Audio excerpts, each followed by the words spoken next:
Then doctor told me कि there is a problem.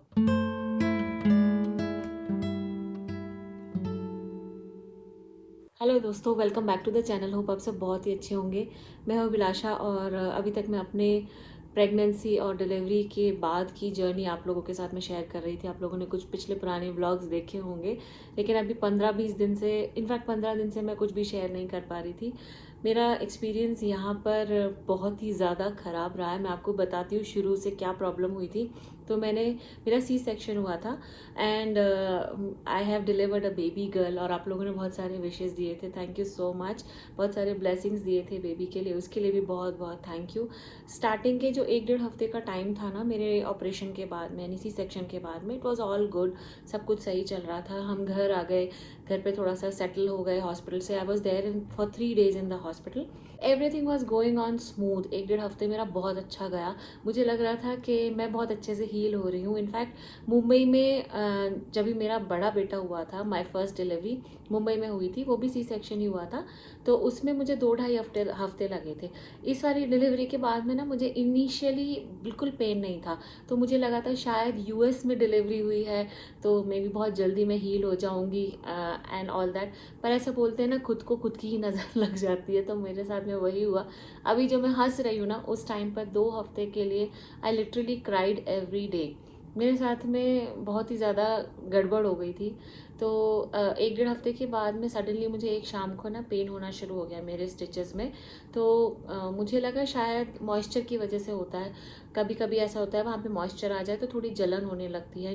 That's what doctor told me कि ऐसा हो सकता है कि शायद कभी ऐसा मॉइस्चर आ जाए तो थोड़ी बहुत इचिंग या जलन वगैरह कुछ होने लगे। डॉक्टर ने मुझे बोला था कभी ऐसा कुछ हो तो डैब डैब करके टिश्यू पेपर से वहाँ पे क्लीन करना स्टिचेस को। तो मैंने बोला ओके। तो मैं वही जाकर, मैंने सोचा बाथरूम में जाके क्लीन कर देती हूँ अच्छे से। देखा तो माई स्टिचेस वर ऊजिंग, उसमें से खून निकल रहा था।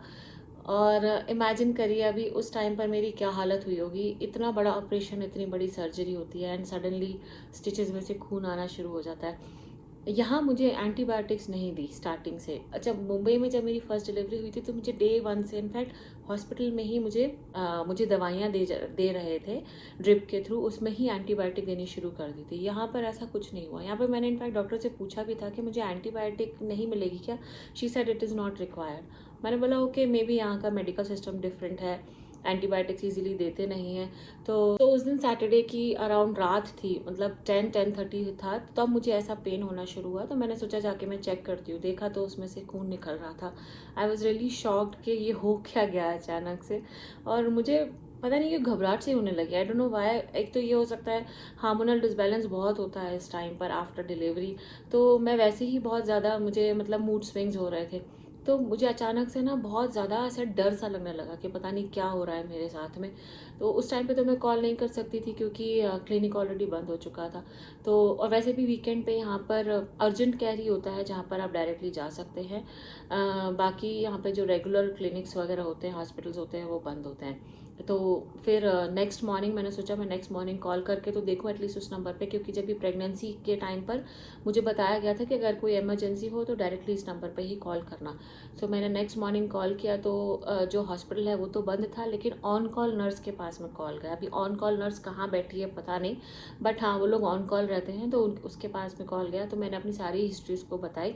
एक्सप्लेन करने में भी टाइम लगता है क्योंकि जो मेरे से डेली बेसिस पे मैनेज कर रहा है मेरी थ्रू आउट द प्रेगनेंसी या डिलीवरी के बाद का पूरा, तो उसको ज़्यादा इजी रहेगा और मेरी डेट ऑफ बर्थ से उसको तुरंत क्लिक हो जाएगा, पता चल जाएगा सारा कुछ हिस्ट्री जो भी चल रही है। लेकिन कोई ऑन कॉल नर्स जिसको मैं शुरू से शुरू करके सब कुछ बताऊँ, तो मैंने सारा कुछ उसको एक्सप्लेन किया। उसने मेरे से सिम्टम्स पूछे। मैंने बोला उसको कि मेरे स्टिचेस में से ऊजिंग हो रही है, ब्लड आ रहा है, so what can I do, और पेन भी बहुत है। तो उसने मुझे बोला कि फीवर तो नहीं है। मैंने कहा नहीं, फीवर तो नहीं है। फिर उसने मुझे पूछा कि चिल्स तो नहीं हो रहा है, बहुत ज़्यादा ठंडी तो नहीं लग रही है। तो मैंने वो सब कुछ भी मना किया। कुछ ऐसे सिम्टम्स पूछती गई वो, मैं उसको रिप्लाई करती गई। But she said everything is fine, no problem at all. I was shocked actually, क्योंकि मेरे स्टिचेस में से मुझे पेन हो रहा है, खून निकल रहा है, और स्टिचेस मतलब इतना बड़ा ऑपरेशन के बाद में they are taking it so lightly. और उसने मुझे बोल दिया नर्स ने कि एवरीथिंग इज़ फाइन, अगर ज़्यादा प्रॉब्लम होती है देन कॉल अगेन। सो फिर मैंने बोला ठीक है, मे बी नॉर्मल होगा शायद। तो फिर नेक्स्ट डे जब संडे को ऐसा हुआ कि मुझे पेन रुक ही नहीं रहा था, मुझे उसने बोला पेन किलर ले लो, तो मैंने पेन किलर ले लिया, टाइलेनॉल ले ली, लेकिन फिर भी मुझे पेन बंद नहीं हो रहा था। फिर मैंने फिर से चेक किया तो I was able to see an opening over there. मैंने जो स्टिच था ना वो खुला हुआ मुझे साफ नज़र आ रहा था। मैंने फिर उस नर्स को कॉल किया, ऑन कॉल नर्स को, फिर मैंने पूरी सब कुछ एक्सप्लेन किया। मैंने कहा वो वहाँ मुझे स्टिच है ना खुला हुआ नज़र आ रहा है and I think it's a matter of concern, तो मुझे डॉक्टर को देखना है। सो शी सेड अभी तो कोई डॉक्टर अवेलेबल होगा नहीं, so tomorrow morning you call Monday को, और जो रेगुलर टाइमिंग पे जो कॉल करते हैं उसी पे कॉल करना और अपॉइंटमेंट लेके then you can see the doctor. I said okay. फिर मैं पूरी रात भर, इमेजिन मैं ऐसे ही डर डर के पूरी रात भर मुझे नींद नहीं आई। आई वाज सो वरिड, मुझे बहुत टेंशन हो रही थी, पता नहीं क्या हो रहा है, क्यों मेरा स्टिच खुल गया है। और ऐसा मैंने मेरी फ्रेंड से सुना था कि उसका भी स्टिच खुल गया था, तो उसको बहुत ज़्यादा प्रॉब्लम हो गई थी। तो कभी ऐसा कुछ होता है ना तो आप रिलेट करना शुरू कर देते हो, तो मैं सब कुछ वैसे ही रिलेट कर रही थी कि मेरे साथ में भी बहुत सारी प्रॉब्लम्स होंगी, मेरा स्टिच खुल गया है, मे भी दोबारा से पूरा कुछ करना पड़ेगा। तो एक बार के सी सेक्शन में ये हालत ख़राब हो जाती है, जिसका भी सी सेक्शन हुआ उन सबको पता होगा। This was my second time. मेरी फर्स्ट डिलीवरी के टाइम पे भी सी सेक्शन में मेरी हालत ख़राब हो गई थी, और इतना बड़ा ऑपरेशन होता है, it's not a small thing. फिर वापस से अगर फिर से करना पड़े तो ये तो सोच सोच के ही मेरी जान सूख रही थी, लेकिन फिर भी कैसे भी करके नेक्स्ट मॉर्निंग तक मैं रुकी। मंडे मॉर्निंग को मैंने उनको कॉल किया, मैंने बोला ऐसा ऐसा प्रॉब्लम हो गया। वो वाली नर्स ने भी मुझे सेम सवाल पूछने शुरू कर दिए, डायरेक्टली अपॉइंटमेंट नहीं दिया। फीवर तो नहीं है 104 के ऊपर? मैंने कहा नहीं, फीवर नहीं है, ठंडी तो नहीं लग रही है, ऐसा तो नहीं हो गया, वैसा तो नहीं हो गया, खून इतना तो नहीं आ रहा है कि कपड़ों पे आ रहा हो? मैंने कहा ऐसा कुछ नहीं, लेकिन फिर भी मुझे डॉक्टर को देखना है। Then she said okay, finally एक मुझे अपॉइंटमेंट दे दिया, लेकिन उस दिन का नहीं मिला, अगले दिन का मिला। She said that's okay. मुझे लगा ये लोग इतना रिलैक्स कैसे हैं, मतलब स्टिच खुल गया है वहाँ पर, फिर भी इतना रिलैक्स कैसे है। मुझे फिर चलो ठीक है, अभी डॉक्टर को ही लग रहा है कि एवरीथिंग इज़ ओके, तो मैं फिर भी रिलैक्स करे रहेगी। लेकिन इमेजिन उस टाइम पर मुझे मेरे बेबी को भी देखना है, मुझे मेरे बच्चे को भी देखना है, अनय को भी देखना है, घर भी देखना है, हम अकेले मैनेज कर रहे हैं सब कुछ, तो वो सब कुछ भी मैनेज करना है, खाना पीना, cooking, everything. So I was like पूरा एक लॉस्ट वर्ल्ड में थी मैं, मुझे समझ ही नहीं आ रहा था कि क्या चल रहा है। बस हाँ, चल रहा है सब कुछ, everything is going on and on. Next morning we went to see the doctor, तो डॉक्टर ने बोला इट इज़ ओपनिंग, लेकिन वो अपने आप बंद हो जाएगा थोड़े दिनों में। मैंने कहा वो स्टिच खुल गया है वहाँ पर, तो उसने बोला फिर भी it's not a matter of concern, that's okay, no problem at all. मैंने उसको बोला मुझे पेन किलर के अलावा कुछ एंटीबायोटिक वगैरह दे दो। She didn't give me at all, क्योंकि एंटीबायोटिक देते नहीं हैं यहाँ पर। लेकिन ऐसा कुछ नहीं है, मेरे कई सारे फ्रेंड्स को डे वन से, इनफैक्ट मेरी एक फ्रेंड है जिसकी डिलीवरी मेरे से एक हफ्ते बाद हुई है, उसको डे वन से एंटीबायोटिक दिया। शी गॉट हील्ड ऑल्सो, उसने वॉक्स वगैरह भी शुरू कर दी, everything was okay with her, touch wood, very good, I was very happy for her. तो मुझे नहीं दिया लेकिन एंटीबायोटिक, मे भी मेरा एक्सपीरियंस ख़राब होना था शायद इस वजह से। फिर मैंने फिर भी रिक्वेस्ट की, नहीं मुझे दिया। मैंने बोला कुछ ड्राइनेस के लिए पाउडर वगैरह कुछ दे दो ड्राई करने के लिए, क्योंकि मुझे मुंबई में एक पाउडर दिया था जो स्टिचेस पे स्प्रिंकल करना था, और उससे ही स्टिचेस धीरे धीरे करके ड्राई हो रहे थे। वैसा भी कुछ नहीं दिया, मुझे बोला you can go home relax, that's okay. Shower लेने के लिए भी मुझे बोला कि रेगुलर शावर लो क्योंकि क्लीन रहेगा वो एरिया। बस मुझे इतना नहीं बताया कि डैब करने के बाद में, उसको ड्राई करने के बाद में हेयर ड्रायर से भी आपको ड्राई करना है, ऐसा मुझे कुछ भी नहीं बताया। जब पूरा केस बिगड़ गया उसके बाद में मुझे उसने बोला, डॉक्टर ने, कि हेयर ड्रायर से ड्राई नहीं किया। तो मैंने कहा यू डिडंट टेल मी, मुझे तो पता भी नहीं था ऐसा कर भी सकते हैं, क्योंकि मेरे साथ तो ये फर्स्ट टाइम हो रहा था सब कुछ। एनीवेज फिर बाद में ऐसा हुआ कि हम दवाई लेकर घर आ गए, एंटीबायोटिक फिर भी नहीं दी, सिर्फ पेन किलर का डोज बढ़ा दिया। वो सब कुछ हो गया, 3-4 दिन के बाद में मुझे फिर से पेन होना शुरू हो गया। फिर मैंने कॉल किया, फिर हम दोबारा से गए, मतलब same process again and again मैं कर रही थी। मैं उसको रिक्वेस्ट कर रही थी कि मुझे एंटीबायोटिक दे दो, लेकिन नहीं दी। जब 3-4 दिन के बाद में मैं गई, मैंने कहा आई नीड एन एंटीबायोटिक, मुझे दे दो please, what is the reason why are you not giving? So उसने मुझे बोला because I am breast feeding, इसलिए मुझे नहीं दे रही है। जब मैंने बोला कि वो वहाँ पे मुझे ज़्यादा ही प्रॉब्लम हो रही है, I am okay with the antibiotic, तो फिर मुझे दे दी फाइनली। लेकिन इतनी आसानी से यहाँ कुछ नहीं मिलता है, प्रिस्क्रिप्शन के साथ ही मिलता है, ओवर द काउंटर आपको कुछ भी नहीं मिलेगा। ऐसी सारी दवाइयाँ बिल्कुल भी नहीं मिलेंगी। यूएस में कुछ ज़्यादा ही स्ट्रिक्ट रूल्स हैं, जो भी आएगा फार्मेसी पे आएगा, तो एक सिलेक्टिव फार्मेसी आपको बतानी होती है। तो मैंने मेरी फार्मेसी सीवीएस बताई थी, क्योंकि मेरे घर के पास में वही है। फार्मेसीज बहुत सारी हैं, हर एक स्टोर में भी फार्मेसी होती है, लाइक वॉलमार्ट में भी फार्मेसी है, क्रोगर में भी होती है। तो आप कोई भी फार्मेसी अपने घर के आसपास की बता सकते हो। और वो एड्रेस और phone number everything you have to give starting में ही, जब आप डॉक्टर के पास जाते हो फर्स्ट अपॉइंटमेंट से ही वो सारी डिटेल्स देनी होती है। तो मेरी फार्मेसी पे प्रिस्क्रिप्शन पहुंच गया, हमने वहाँ से पिकअप कर लिया। अच्छा, प्रिस्क्रिप्शन भी किसी और को नहीं देते हैं। अगर आपने अपने फॉर्म में लिखा हुआ है कि मेरे बिहाफ मेरे हस्बैंड को या मेरे इस फैमिली मेम्बर को, with the name with the phone number, वो सब डिटेल्स वहाँ भरनी होती है। अगर दे सकते हैं तो ही वो उस फैमिली मेम्बर को या आपके स्पाउस को वो मेडिसिन देंगे, नहीं तो वो नहीं देंगे। तो फार्मेसी से फाइनली हम लोग वो दवाई लेकर आ गए, मैंने वो डोज शुरू कर दी। आई वॉज फीलिंग, मुझे एक पॉजिटिव फीलिंग आ रही थी कि चलो ठीक है, अभी एंटीबायोटिक से मैं हील हो जाऊंगी। And I think I was healing also, थोड़ा बहुत मुझे ऐसा थोड़ा बेटर फील होना शुरू हो गया था। लेकिन क्या हुआ कि वो 1 हफ्ते की डोज खाने के बाद में मुझे दूसरी जगह से प्रॉब्लम होनी शुरू हो गई। तभी मैंने फिर से कॉल किया, फिर से वीकेंड पे ही था। It was my bad luck कि वीकेंड पे ही मुझे प्रॉब्लम होनी शुरू हो रही थी। फिर से वीकेंड था, फिर से मैंने ऑन कॉल नर्स को सारी हिस्ट्री समझाई। उसने मुझे बोला let me talk to your doctor, और उसके बाद में फिर मुझे कॉल बैक करेगी। वो कॉल बैक नहीं आया, फिर मैंने फिर से कॉल किया and then again she spoke to the doctor, and doctor ने फिर मुझे बोला कि अपॉइंटमेंट लेकर नेक्स्ट मॉर्निंग में जा सकती हूँ। So luckily it was Sunday जिस दिन मुझे हुआ था, तो मंडे का मुझे अपॉइंटमेंट मिल गया।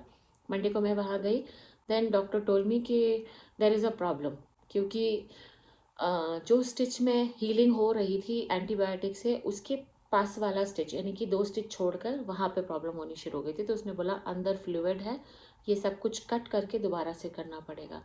अभी उस टाइम पर है ना, मेरा ऐसा लग रहा था पैरों के नीचे से ज़मीन खिसक गई है। मुझे अभी भी मुझे सोच के ना बहुत डर लग रहा है, पता नहीं क्यों डर लग रहा था उस टाइम पे बहुत। आई वॉज सो शॉक के एक बार के सी सेक्शन में इतना लंबा हीलिंग का टाइम लगता है, और ये दोबारा से वापस से करने के लिए डॉक्टर बोल रही है। तो उसने मुझे बोला कि and we were not prepared, हम ऐसे ही चले गए थे अपॉइंटमेंट के लिए। तो छोटे बेबी को इतनी ठंड में, उस दिन स्नोफॉल हो रही थी, तो अनय को, क्योंकि उसका वेकेशन था उस टाइम पर, स्कूल ऑफ चल रहा था, तो अनय को बेबी को दोनों को लेकर हम लोग इतनी ठंड में गए, और उसने मुझे बोला कि अभी के अभी ही वो कर देगी। तो उसने क्या किया, मुझे नम किया। अभी जो एनेस्थीसिया वाला जो नमनेस होती है दैट इज़ टोटली डिफरेंट, और ये वाला जो नम होता है इसका जो इफेक्ट होता है वो थोड़ा कम होता है। तो आई वॉज फीलिंग एवरीथिंग, मुझे बहुत पेन हो रहा था। तो उसने क्या किया, स्टार्टिंग के जहाँ से प्रॉब्लम हो रही थी वहाँ से 3 स्टिचेस कट कर दिए, और 3 स्टिचेस कट करने के बाद में बैंडेज से अच्छे से उसको क्लीन किया, वो सब कुछ करने के बाद में बैंडेज लगा दिया। मुझे बोला इसमें पानी नहीं जाना चाहिए फॉर एटलीस्ट 2 to 3 days, ऐसा रोके। लेकिन मैंने उसको पूछा अगर यही सब कुछ होना था तो मुझे स्टार्टिंग से क्यों नहीं बताया गया, क्योंकि जब मुंबई में मेरा सी सेक्शन हुआ था तो बैंडेज एक जो ऑपरेशन के तुरंत बाद का था वो चेंज करके मुझे 2 वीक्स के लिए एक बैंडेज लगाया था। जब 2 वीक का अपॉइंटमेंट के लिए मैं गई थी तब वो बैंडेज हटाकर फिर उसको खुला छोड़ा था। उतना टाइम दिया था स्टिचेस को हील होने के लिए। यहाँ पर आई थिंक सिस्टम दूसरा है which is fine, no problem. पर मुझे यहाँ का मेडिकल सिस्टम बिल्कुल समझ में नहीं आया। एक तो हर चीज़ के लिए है ना इतना ज़्यादा अपॉइंटमेंट टाइम पे नहीं मिलता है, बहुत ज़्यादा मगजमारी अपॉइंटमेंट के लिए। फिर अपॉइंटमेंट चलो ठीक है, दवाइयाँ आपको ओवर द काउंटर नहीं मिलेंगी, दवाइयों के लिए भी आपको प्रिस्क्रिप्शन के लिए वेट करना पड़ता है, that is also fine. But अगर ऐसा कुछ हो रहा है तो इंस्टेंट ट्रीटमेंट नहीं देते हैं, वो रुकते हैं, नेचुरली हीलिंग के लिए रुकते हैं। अरे जब तक नेचुरली हीलिंग हो रहा है तब तक जो पेशेंट है उसकी क्या हालत हो रही है वो तो सोचिए ना। अब नहीं सोचेंगे, नेचुरल हीलिंग के लिए छोड़ देते हैं चीज़ों को। फिर भी मैंने उसको बोला can you give me the higher dose of antibiotic, वो बोली नहीं दैट इज़ फाइन, यही चलने दो। I said okay. फिर भी मैं वापस आ गई। फिर मैंने उसको फिर नेक्स्ट डे कॉल किया, मैंने कहा देखो I think I am not healing properly, I need an antibiotic which is stronger than this. तो then she said okay fine, now I will give you another antibiotic. और फिर मुझे दूसरी थोड़ी सी स्ट्रॉन्ग एंटीबायोटिक दी which is okay for breast feeding also. यही सब कुछ मुझे पहले से भी दिया जा सकता था, जिससे कि मेरी मेरी जो हीलिंग है वो जल्दी हो जाती, मेरा एक्सपीरियंस इतना ख़राब नहीं होता। आई वॉज सो हैप्पी कि यूएस का एक्सपीरियंस हो रहा है मुझे डिलीवरी का, मे बी मेरा एक्सपीरियंस बहुत अच्छा होगा and I will share with you all. और मैं उल्टा ये अपना एक्सपीरियंस आप लोगों के साथ में शेयर कर रही हूँ क्योंकि मेरा बहुत ज़्यादा ख़राब रहा ये 2 हफ्ते। Every day, literally every day I cried, और इतनी मुश्किल हो रही थी ना, मुझे ऐसा लग रहा था मैं इंडिया में क्यों नहीं हूँ। कोई फिजिकल सपोर्ट तो ठीक है ही नहीं, कोई मेंटल सपोर्ट भी नहीं था, इमोशनल सपोर्ट भी नहीं था। हम दोनों, me and my husband we were doing everything. रोज़ हम अच्छा, और ड्रेसिंग के लिए भी हमें डेली जाना पड़ रहा था। एटलीस्ट फॉर 5 days हम डेली गए हैं वहाँ पर ड्रेसिंग चेंज कराने के लिए। हॉस्पिटल जाते थे हम, और कभी 9 बजे का अपॉइंटमेंट मिलता था, कभी 11 बजे का अपॉइंटमेंट मिलता था, डिपेंड्स डॉक्टर के पास में कब टाइम है। उस हिसाब से हम बेबी को कार सीट में, इतने ठंड में, इतने छोटे से बेबी को लेकर, अनय को लेकर, और कार में ठीक है ठंडा नहीं है, पर कार से बाहर तो लेके जाना पड़ेगा ना, क्लिनिक के अंदर, हॉस्पिटल के अंदर तो लेके जाना पड़ेगा ना, उसके लिए तो ठंडा है ही ना, छोटे से बेबी के लिए। तो कितना 1.5-2 हफ्ते की थी वो तब, मैक्सिमम 2 हफ्ते की थी। और 15 days के बच्चे को ऐसे छोटे से बेबी को लेकर यहाँ वहाँ भटकना, जबकि ऐसा बोलते हैं 40 days तक कहीं बाहर नहीं निकलना चाहिए, पर हम तो रोज़ ही गए हॉस्पिटल क्योंकि कंडीशन ही ऐसी थी। तो फिर फाइनली ऐसा हुआ कि डेली मेरी ड्रेसिंग चेंज कराई गई। डॉक्टर ने मुझे डेली बुलाया फॉर 5 days, और उसके बाद में ऑल्टरनेट डे पर। उसके बाद में जब फाइनल एक चेकअप हुआ, मतलब उसने चेकअप किया, शी सेड इट्स हीलिंग, और जो सेकंड टाइम का जो एंटीबायोटिक था वो उसने मुझे डोज दे दिया। वो प्रिस्क्रिप्शन मुझे बोला कि हाँ इमीडिएटली मैं भेज दूंगी, and she forgot to send it. तो हम शाम को जब गए फार्मेसी कलेक्ट करने के लिए, तो वहाँ प्रिस्क्रिप्शन ही नहीं है। अब उस टाइम तक हॉस्पिटल बंद हो गया था। मैंने फिर से कॉल किया, फिर से ऑन कॉल नर्स के पास में कॉल गया, पूरी हिस्ट्री मैंने फिर से समझा। It is so much of wastage of time. अपने कैसे ना, कोई भी चीज़ चाहिए आप डायरेक्टली जाओगे, आपको फटाफट से मिल जाएगा। कुछ चीज़ों के लिए प्रिस्क्रिप्शन की ज़रूरत होती है, पर हर चीज़ के लिए नहीं। तो दैट्स ओके कि एंटीबायोटिक नहीं देते, बहुत अच्छी बात है। इंडिया में भी बहुत सारी जगह भी एंटीबायोटिक्स नहीं देते हैं, बहुत सारे डॉक्टर्स प्रेफर नहीं करते हैं, पर जहाँ ज़रूरत है वहाँ तो देनी चाहिए ना। एटलीस्ट किसी व्हेन आई एम टेलिंग कि आई एम ब्रेस्ट फीडिंग, मुझे उठने बैठने में, चलने में, हर चीज़ में पेन हो रहा था, और मेरा पूरा ध्यान है ना मेरे स्टिचेस पे था। मोर देन पेन, मुझे अंदर ही अंदर है ना घबराहट सी हो रही थी, एक डर सा लग रहा था कि पता नहीं ऐसा नहीं हो कुछ का कुछ गड़बड़ हो जाए। ये सब कुछ अंदर आपके बॉडी में ना इतनी सारी चीज़ें होती हैं ना, तो समझ ही नहीं आ रहा था मुझे कि कैसे मैं ठीक हो जाऊं, कैसे मैं नॉर्मल लाइफ में हो जाऊं। मैंने आप लोगों को अपने पिछले वाले ब्लॉग में बताया भी था कि मुझे थोड़ा इन्फेक्शन का डर लग रहा है। जिस चीज़ का डर था वही हुआ, क्योंकि उस टाइम पे थोड़ी सी शुरुआत हो गई थी, मुझे थोड़ी सी ऊजिंग होनी शुरू हो गई थी। मैं एक बार ऑलरेडी डॉक्टर को विजिट कर चुकी थी, लेकिन डॉक्टर ने मुझे बोला था कि एवरीथिंग इज़ ओके। जब फर्स्ट अपॉइंटमेंट के लिए मैं गई थी, उसके बाद में मैंने वो सब कुछ रिकॉर्ड किया था। लेकिन फिर जब भी मैं लास्ट अपॉइंटमेंट के लिए जब मैं गई थी, तभी डॉक्टर ने बोला इट इज़ ड्राइंग अप। मुझे अभी भी विश्वास नहीं, क्योंकि यहाँ के जो मेडिकल सिस्टम है उससे मेरा विश्वास उठ गया है पूरा। I don't know why. मुझे मतलब पैसे देने के बाद में भी यहाँ पर ट्रीटमेंट मुझे ढंग का नहीं मिला, फ्रैंकली स्पीकिंग, क्योंकि इंश्योरेंस में आपका कवर्ड होता है, पर इंश्योरेंस में हर कुछ कवर नहीं होता है। जैसे कि दवाई है, मैं फॉर एग्जांपल बता रही हूँ, अगर $30 की दवाई है तो उसमें से इंश्योरेंस विल कवर सपोज $17, बाकी का आपको देना है। तो इंश्योरेंस एक लिमिटेड अमाउंट कवर करता है, और उसके बाद का जो एक्स्ट्रा पैसा होता है वो आपको देना।